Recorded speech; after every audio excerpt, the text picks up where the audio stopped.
ଆମେ ଓଡ଼ିଶାରୁ ଆସିଛେ ହାର୍ଭେଷ୍ଟିଂ କରିବା ପାଇଁ ରାଜସ୍ଥାନ। ହାର୍ଭେଷ୍ଟିଂ ମାନେ ମାଛ ନେବା ପାଇଁ।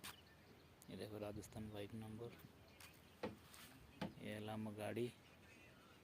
ଆଉ ରାସ୍ତା ଦେଖ ଏପଟେ କେତେ ସରୁଆ ରାସ୍ତା, ସେନା ଆମକୁ ଗାଡ଼ି ଭରିବାକୁ ପଡ଼ୁଛି। ଆଉ ଇଏ ହେଲା ତାଙ୍କର ଚାଷ କରିବାର ପ୍ରୋସେସ୍। ପଲିଥିନ୍ ବିଛେଇ ଚାଷ ହେଇଛି। ପୁରା ଗଡ଼ିଆ ପାଖରେ ମାଛ ୱେଟ୍ ହେଉଛି। ଆମର ସେପଟେ 100 ମିଟର ଦୂରରେ ୱେଟ୍ କର, ନହେଲେ ଆମର ଓଜନ କମିଯିବ। ଦେଖେଇ ଦେଉଛି। ଇଏ ଦେଖ ମାଛ ଓଜନ ହେଉଛି ପୁରା ଗଡ଼ିଆ ପାଖରେ।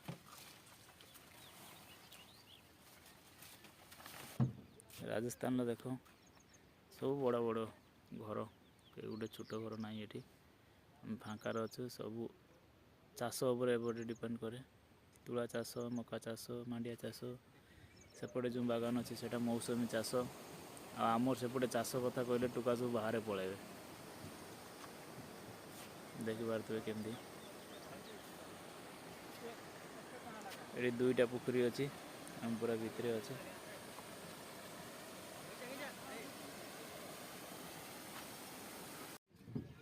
ଆମେ ଓଡ଼ିଶାରୁ ଆସିଛେ ହାର୍ଭେଷ୍ଟିଂ କରିବା ପାଇଁ ରାଜସ୍ଥାନ। ହାର୍ଭେଷ୍ଟିଂ ମାନେ ମାଛ ନେବା ପାଇଁ। ଏ ଦେଖ ରାଜସ୍ଥାନ ବାଇକ୍ ନମ୍ବର। ଏ ହେଲା ଆମ ଗାଡ଼ି।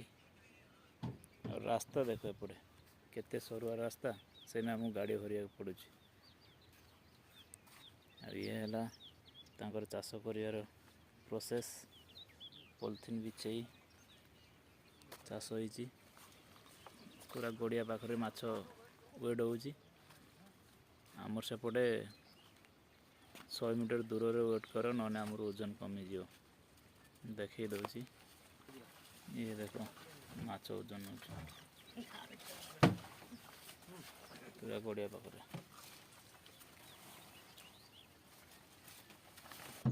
ରାଜସ୍ଥାନର ଦେଖ ସବୁ ବଡ଼ ବଡ଼ ଘର, କେହି ଗୋଟେ ଛୋଟ ଘର ନାହିଁ ଏଠି।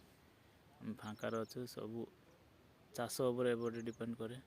ତୁଳା ଚାଷ, ମକା ଚାଷ, ମାଣ୍ଡିଆ ଚାଷ। ସେପଟେ ଯେଉଁ ବାଗାନ ଅଛି ସେଇଟା ମୌସୁମୀ ଚାଷ। ଆଉ ଆମର ସେପଟେ ଚାଷ କଥା କହିଲେ ଟୋକା ସବୁ ବାହାରେ ପଳାଇବେ। ଦେଖିପାରୁଥିବେ କେମିତି।